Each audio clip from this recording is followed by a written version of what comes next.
সত্য যোগে ধ্যান কৰি সদায়ে আৰাধে হৰি নানা যজ্ঞ যদি ত্ৰাত দাপৰে ভকতি ভাৱে পুজিয়া যি গতি পাৱে মহন্ত সাক্ষাতে ইটো ধন্য ধন্য কলি আকেশে মহন্ত বুলি ভাল মন্দ একোৱে নচাৱে যতেক যুগৰ ধৰ্ম আচাৰ যতেক কৰ্ম কীৰ্তন সবাৰো ফল পাৱে। এতিয়া বাপ বান্ধৱসকল, ইমান সুন্দৰ পৰামৰ্শ আগবঢ়াইছে, আমি গ্ৰহণ কৰিব লাগিব যে হৰিনাম লওঁতে বা হৰিনাম গ্ৰহণ কৰোঁতে বা হৰিনাম পৰিৱেশন কৰোঁতে আমাৰ অস্পৃশ্য ভাৱবিলাক মনৰ পৰা কিন্তু ত্যাগ কৰিব লাগিব। গতিকে মই এটা প্ৰসংগ ক'লে আমাৰ বুজাত ভাল হ'ব বাপসকল, যে আজিৰ পৰা 12 বছৰ আগতে এখন জিলালৈ গৈছিলোঁ।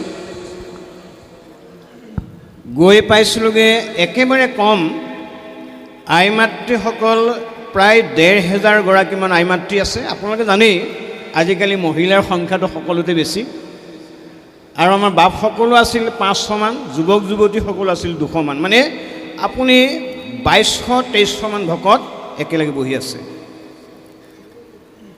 মই ভাবিলোঁ আজি ভাগৱত বৰ ভাল হৈ আছে চাগে, এনেকৈ বুলি বৰ ভাল লাগিল মনটো।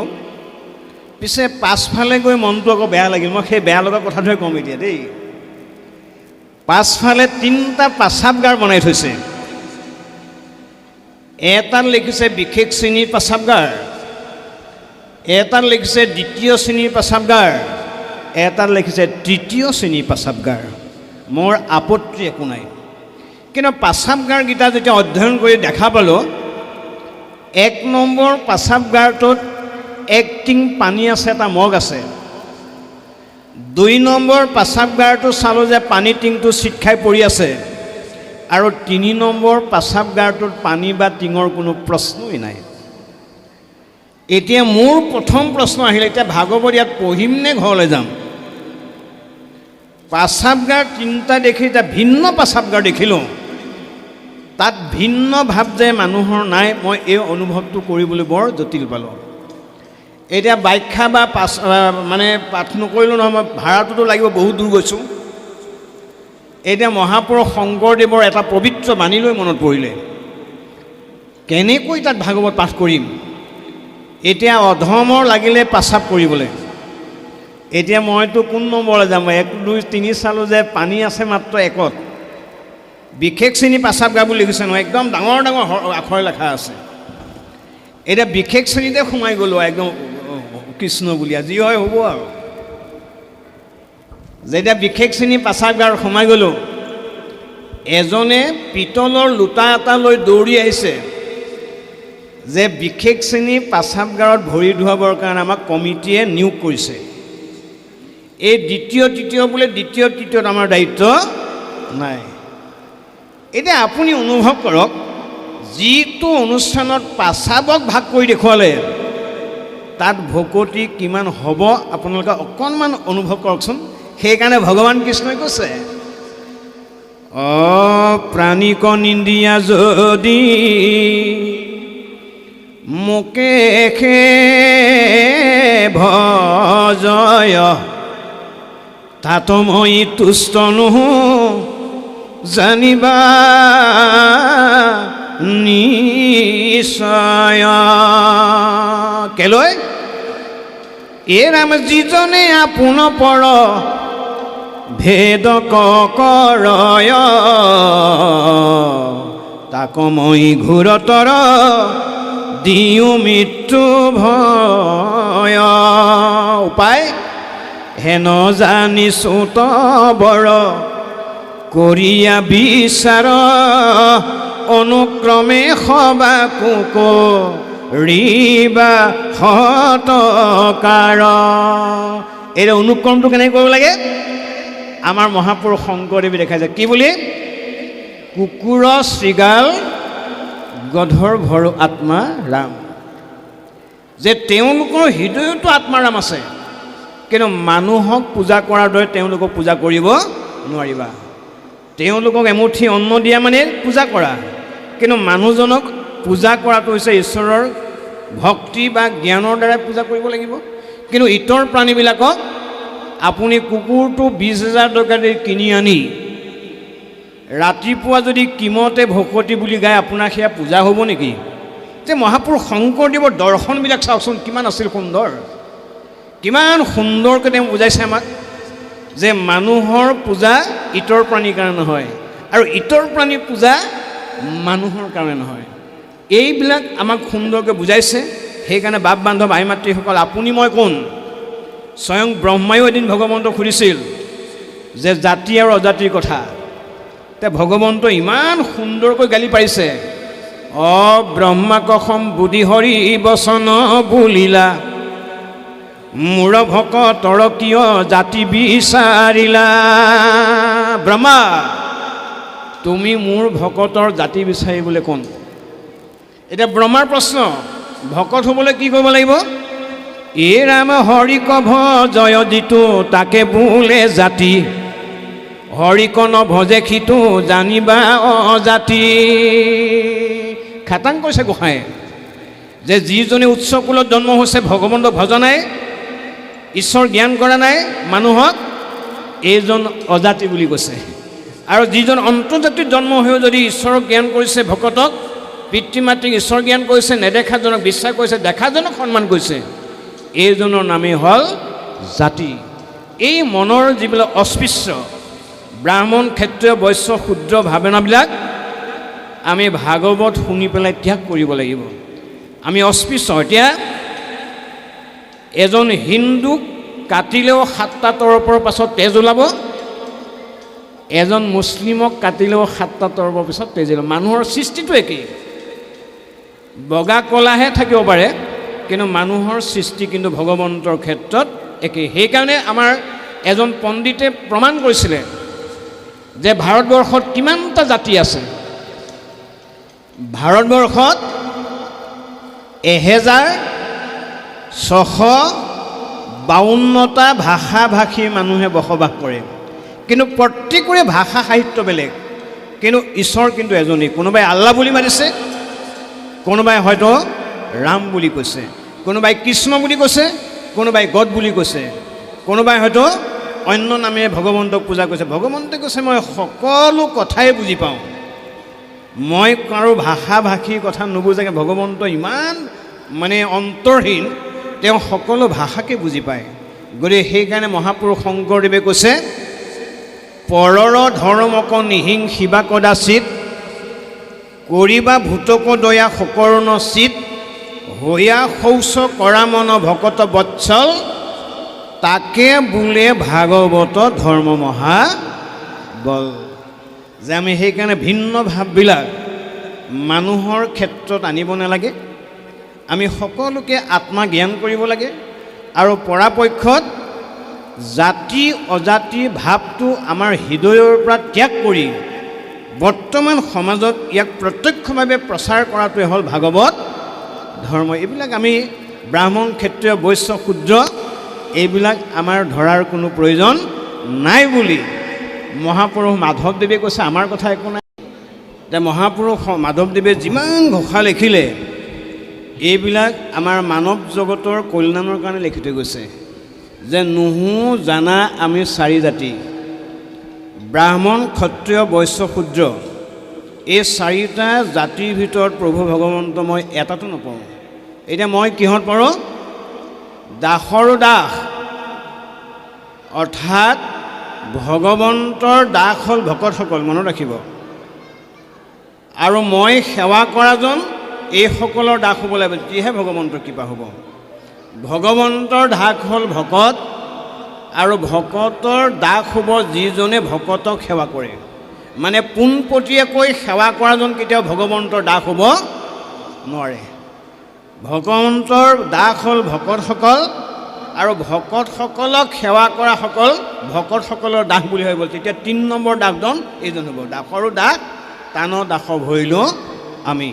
এই অনুভৱটো যদি আমি সকলোৱে কৰিলোহেঁতেন, আমাৰ মাজত আজি বৈষম্য বা চুতবৰ ভাৱনাবিলাক আমাৰ মাজত নাথাকিলেহেঁতেন।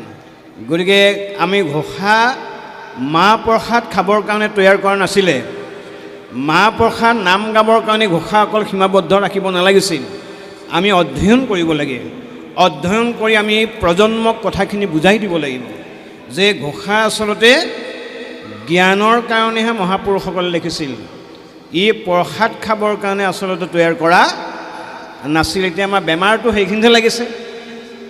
আমাৰ খাবৰ কাৰণেহে ঘোষা গাওঁ, পাঠ কৰোঁ, খাবলৈ নহ'লে আমাৰ কোনো প্ৰয়োজন নাই। সেইকাৰণে হয়তো আমি যিমানখিনি কথা বুজিব লাগে, আজি সেইখিনি কথাৰ পৰা আমি বিৰত থাকিব লগা হৈছে। যে বাপ বান্ধৱ আই মাতৃসকল,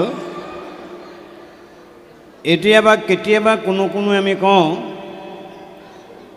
মুক্তি শ্ৰেষ্ঠ, আৰু কেতিয়াবা কোনোবা ভকতে কয় ভকতি শ্ৰেষ্ঠ।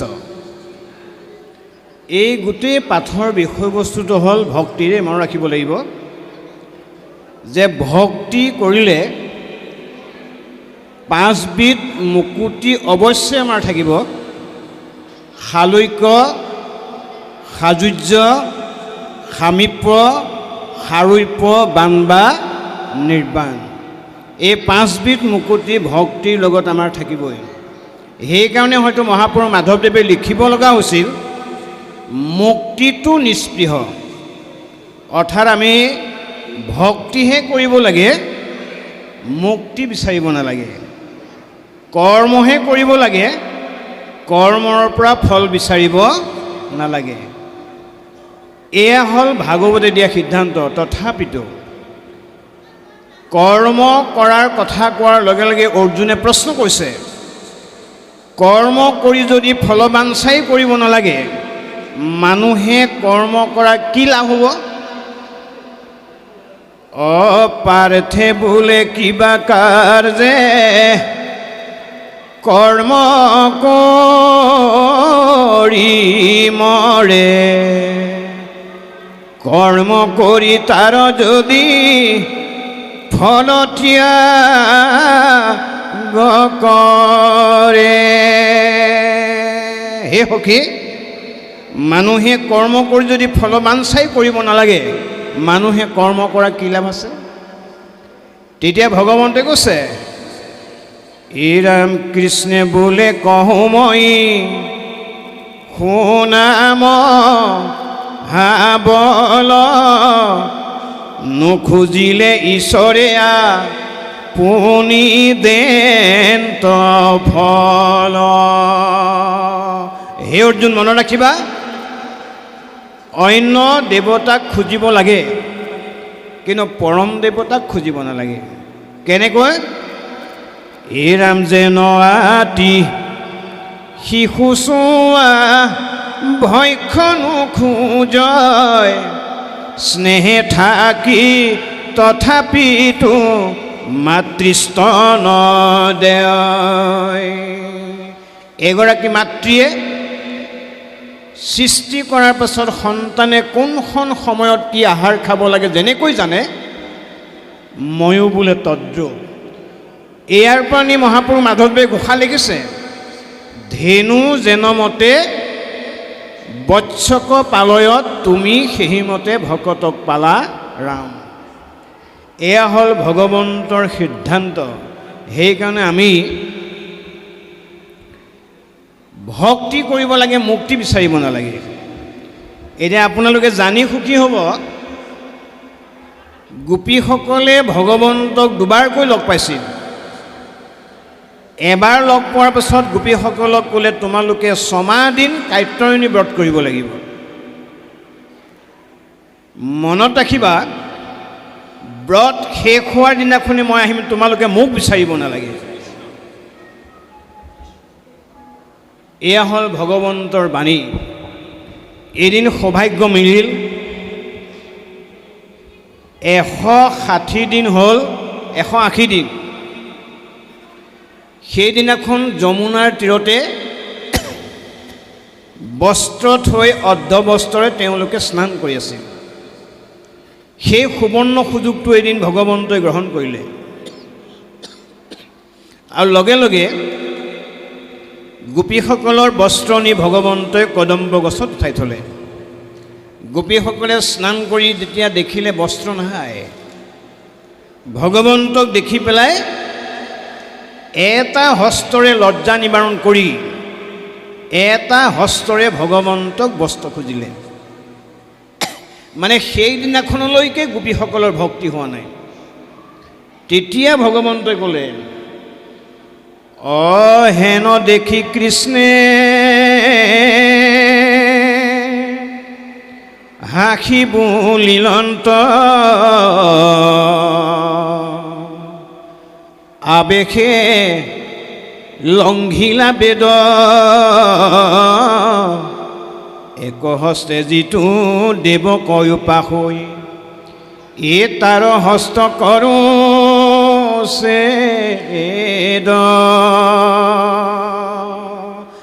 সেইদিনাখনলৈকে গোপীসকলৰ ভক্তি নহ'ল। ভগৱন্তই ক'লে, তোমালোকে ভকতি কৰাকৈ যোৱা, মই এদিন তোমালোকক বিচাৰিম। মই যেতিয়া বৃন্দাবনত বাঢ়িব যাম, তোমালোকে মোৰ ওচৰলৈ যাবা। সেই সময়লৈকে গোপীসকলে অপেক্ষা কৰি থাকিল। এদিন সুবৰ্ণ সুযোগ আহিল, বৃন্দাবনত বাঁহী বাজিল আৰু লগে লগে গোপীসকলে গৈ ভগৱন্তক আশ্ৰয় ল'লে। তেতিয়া গোপীসকলক ভগৱন্তই বিভিন্ন পৰীক্ষা কৰিলে। পৰীক্ষাত কিন্তু সেইদিনাখন অৱতীৰ্ণ নহ'ল, উত্তীৰ্ণই হ'ল, অলপ হ'লেও উত্তীৰ্ণ হ'ল। মানে ভগৱন্তই ভয় খুৱাইছিল যদিও তেওঁলোকে ভগৱন্তৰ ভয়ৰ প্ৰতি গুৰুত্ব নিদি ভগৱন্তকে আশ্ৰয় ল'লে। তেতিয়া গোপীসকলে ভগৱন্তক ক'লে যে তোমাক এৰি আমি কেতিয়াও গৃহলৈ নাযাওঁ। তেতিয়া ভগৱন্তই প্ৰশ্ন কৰিছিল যে তোমালোকৰ ঘৰত কোন কোন আছে, যাৰ যেনেকুৱা আছে সকলো কথা ক'লে। তেতিয়া ভগৱন্তই ক'লে, এতিয়া তোমালোক ঘৰলৈকে যোৱাকৈ যোৱা, ঘৰৰ যোগেদিহে তোমালোকে মোক লাভ কৰিব পাৰিবা। কি বুলি ক'লে? এৰা স্বামী ৰেখে সেৱা কুল স্থিৰ মহাধৰ্ম পুত্ৰ সম পুষি আকৌ ৰিবাগৃহ কৰ্ম। হে গোপীসকল, এতিয়া তোমালোক ঘৰলৈকে যোৱাকৈ যোৱা। বাস্তৱ জগতক স্বামীসকলকে মই বুলি আজিৰ পৰা সেৱা কৰিবগৈ লাগিব। মানে ভকতি ক'ত কৰিব লাগে ধুনীয়াকৈ বুজাই দিলে। এগৰাকী আয়ে প্ৰশ্ন কৰিলে, স্বামীক সেৱা কৰাৰ মোৰ আপত্তি নাই, কিমান তাৰিখলৈকে কৰিব লাগে লিখি দিয়ক, ভগৱন্তক ক'লে। তেতিয়া ভগৱন্তই খাতা লুটিয়াই দিলে, ভাগৱত উলিয়াই দিলে। কি বুলি ক'লে? হে ৰাম যদি জৰা কলাবুবা কুজাহুৱে পতি তথাপিতো নেৰিবা শাস্ত্ৰৰ সন্মতি। এতিয়া তাৰিখটো নিৰ্ণয় কৰি দিলে। স্বামী যদি জৰা হয়, স্বামী যদি কলা হয়, স্বামী যদি বুবা হয়, শব্দকেইটা চাম কিমান সুন্দৰ শব্দ প্ৰয়োগ কৰিছে। এই তিনিটা অৱস্থা পালেও তোমালোকে স্বামীক কেতিয়াও সেৱা নকৰাকৈ নাথাকিব, ভকতিৰ আচৰণ কৰিব লাগিব।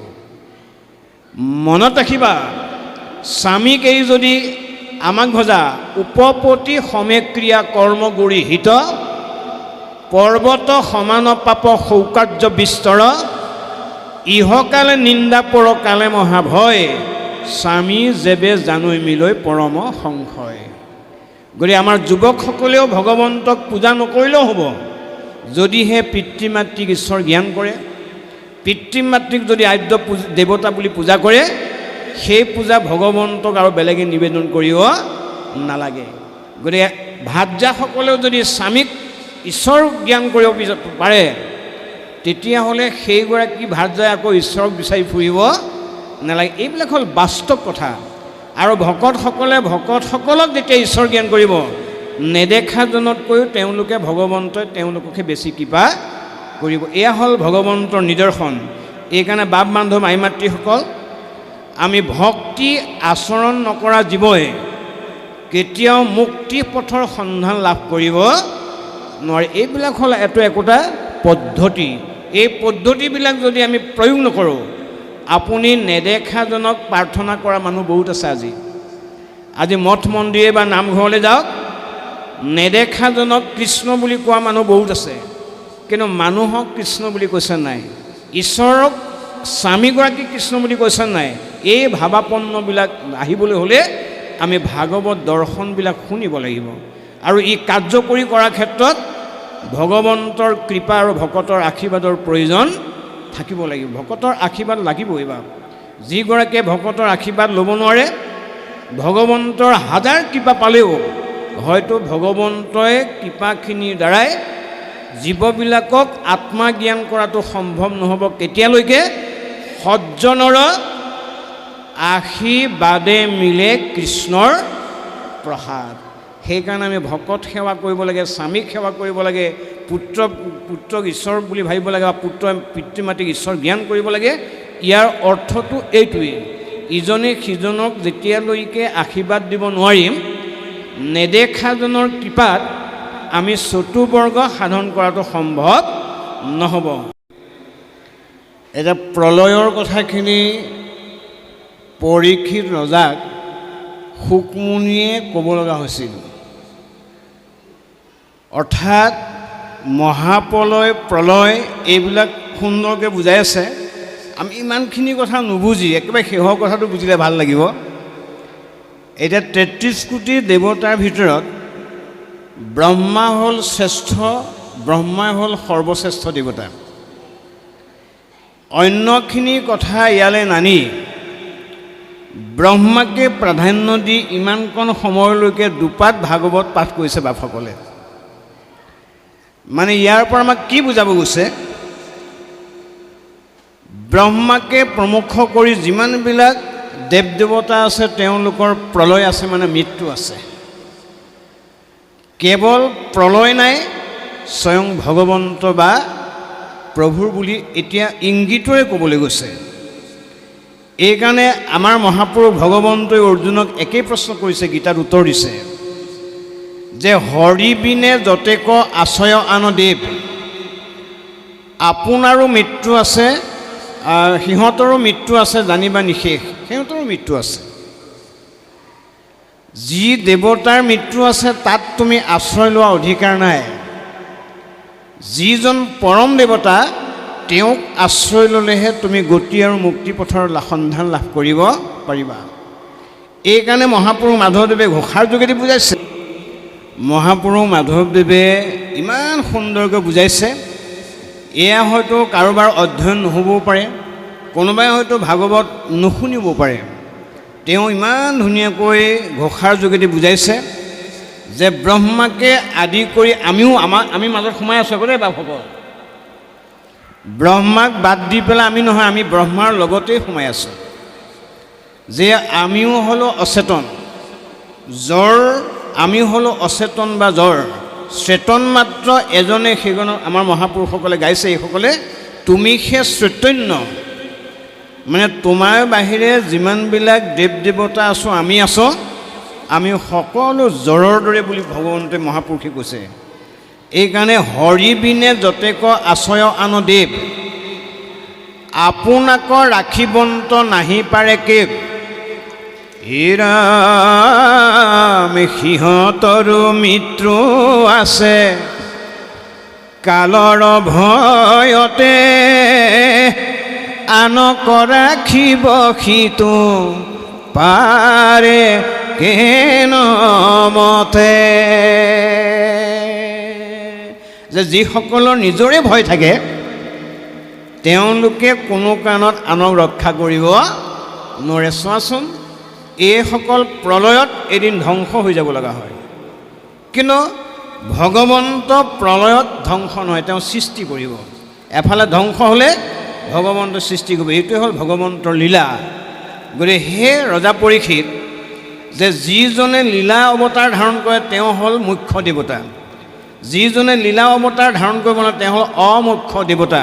গতিকে তোমাক মই পৰিচয় কৰি দিছোঁ, তুমি কোনজনৰ আশ্ৰয় ল'লে সুবিধা হ'ব, তুমি বিবেক বিবেচনা কৰি তুমি নিজে সিদ্ধান্ত গ্ৰহণ কৰা বুলি পৰীক্ষিত ৰজাক ধুনীয়াকৈ দুখন ছবি দেখুৱাইছে। এখন জড় ছবি, এখন হ'ল চৈতন্য ছবি। কোনখন ছবিৰ আশ্ৰয় ল'ব লাগে তুমি বিবেক বিবেচনাৰে গ্ৰহণ কৰিবলৈ পৰীক্ষিতক অনুৰোধ জনাইছে। কাহিনী এটা কৈছে ইয়াত। এতিয়া ব্ৰহ্ম ক'ত থাকে বুলি ক'লে আমাৰ প্ৰশ্ন হ'ব পাৰে।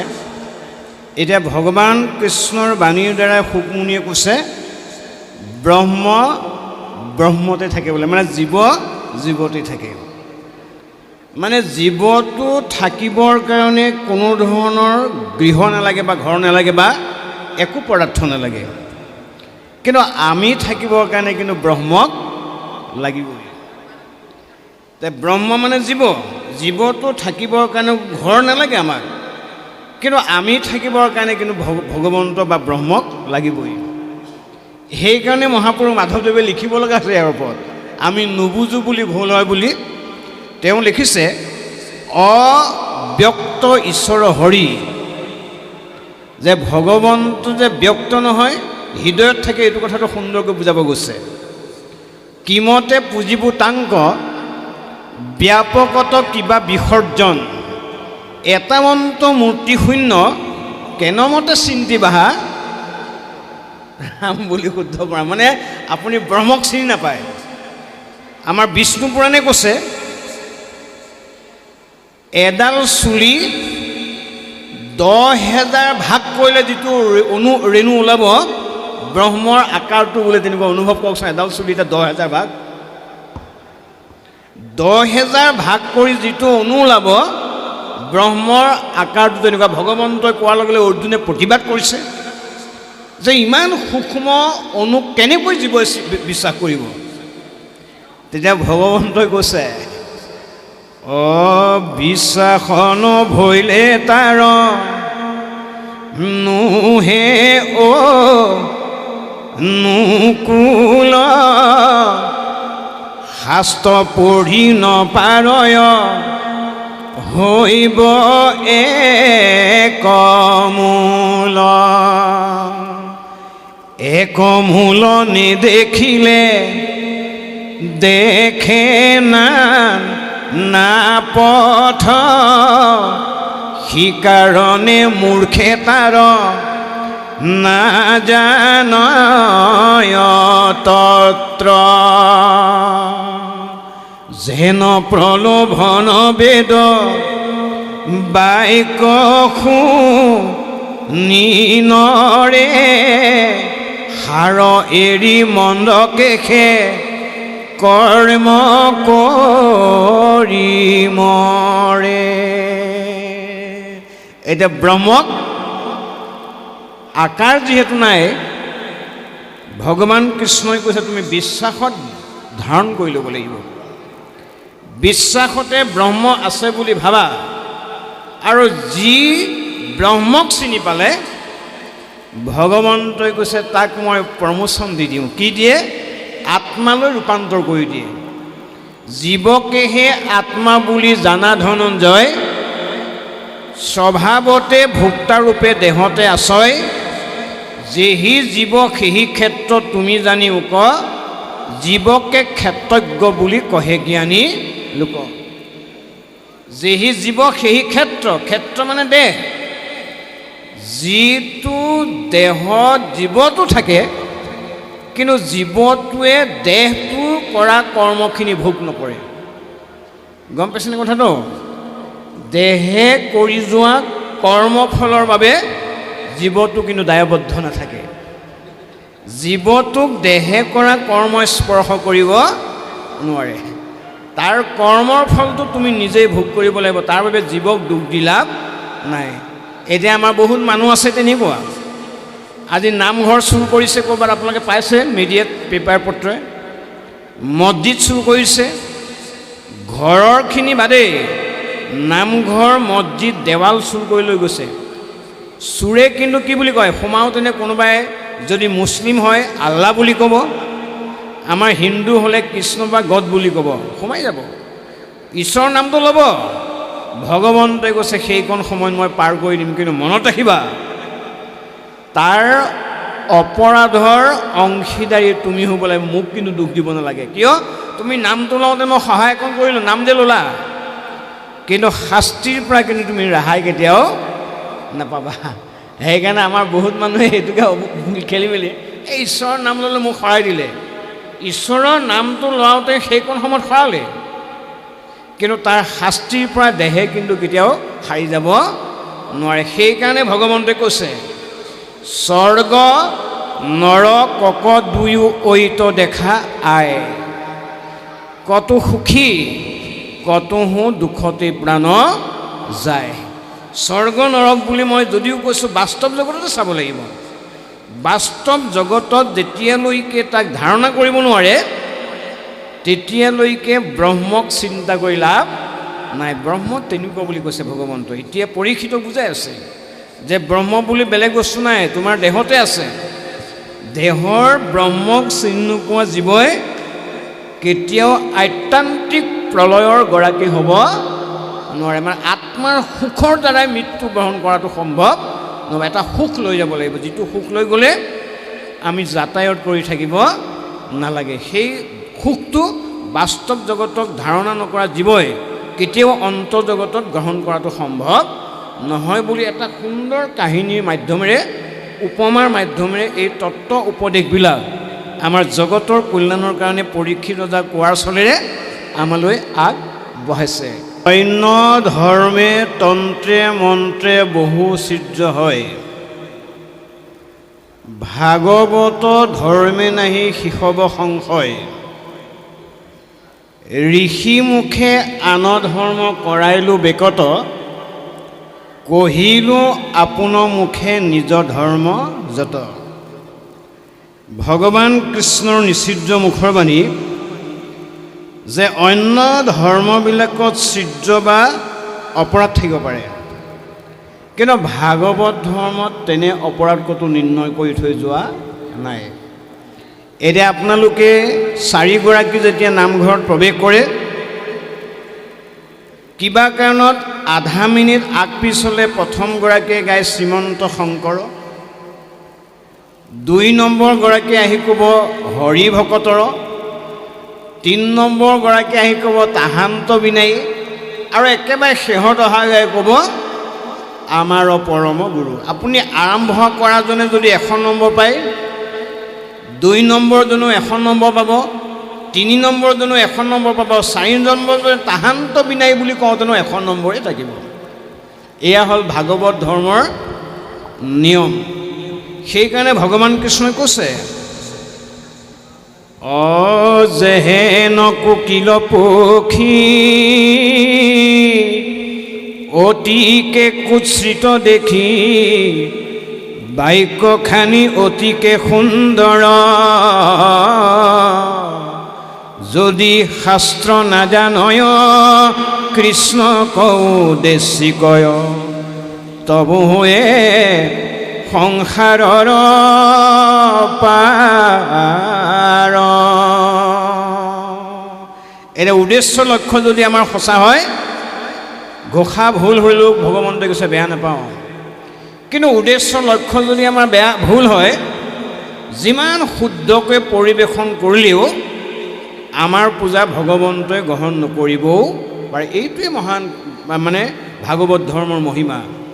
এইকাৰণে আন ধৰ্মত ছিদ্ৰ হ'লেও ভাগৱত ধৰ্মত কেতিয়াও ছিদ্ৰ নাই। এইটোৱে আপোনালোক ইয়ালৈ আহিছে, আহোঁতে আপোনালোকে নমস্কাৰ কৰি বহিলে, এতিয়া কাক সুধি আপোনালোকে গৈ আছে নহয় ভগৱন্তই বেয়া নাপায়। গৈছে যদি নিয়ম এটা কৰি পেলাই নমস্কাৰ এটা কৰিছে, ভগৱন্তই কৈ ঠিকে আছে, কাকনো সুধিব? ভগৱন্তকে প্ৰণাম জনাই সোমাইছে আৰু ভগৱন্তকে প্ৰণাম জনাই ওলাইছে। এইটো হ'ল ভগৱন্তই কৈছে মই ইয়াত ছিদ্ৰ নধৰোঁ, কিন্তু অন্য ধৰ্ম পূজা কৰিলে কিন্তু মই তাত ছিদ্ৰ ধৰিমেই। এইটো হ'ল ভগৱন্তৰ নিষিদ্ধ মুখৰ বাণী। গতিকে আমি সেইকাৰণে ভয় খাব লগা একো নাই। যাৰ যেনেকুৱা মতি, যাৰ যেনেকৈ ভগৱন্তৰ কথা শুনিব পাৰে সেইসকলে যিমান সময়লৈকে শুনক। এইটো একেবাৰে 12 ঘণ্টা শুনিব লাগে বুলি ক'তো লিখি থৈ যোৱা নাই। যাৰ যেতিয়ালৈকে শ্ৰদ্ধা থাকিব, যাৰ যেতিয়ালৈ গুৰুত্ব থাকিব, শুনি থাকিব। ইয়াত থাকি যদি আপোনাৰ টোপনি আহে, ইয়াত থাকি যদি ঘৰলৈ মনত পৰি থাকে, নমস্কাৰ কৰি ঘৰলৈ গ'লে ভগৱন্তই বেয়া নাপায়। সেইকাৰণে এই আদৰ্শটো ভাগৱতে আমাক দিছে। নিশ্চয় পালন কৰিলে ভগৱন্তইও কৃপা কৰিব আৰু আমিও লাভৱান হ'ব পাৰিম। আমাৰ একদম অন্তিম পাঠলৈ আহিছে। অহাকালিলৈ আৰম্ভ হ'ব পৰীক্ষিতৰ ব্ৰহ্মজ্ঞান লাভ। বৰ সুন্দৰ পাঠ আছে অহাকালিলৈ, যে আপোনালোকে নিমন্ত্ৰণ কৰা ভকতসকলে আৰম্ভ কৰিব, আপোনালোকে সহযোগিতা আগবঢ়াব, ভগৱন্তই আমাক সকলোকে কৃপা কৰিব। আমি অন্তিম পাঠলৈ আহিছোঁ। কৃষ্ণ।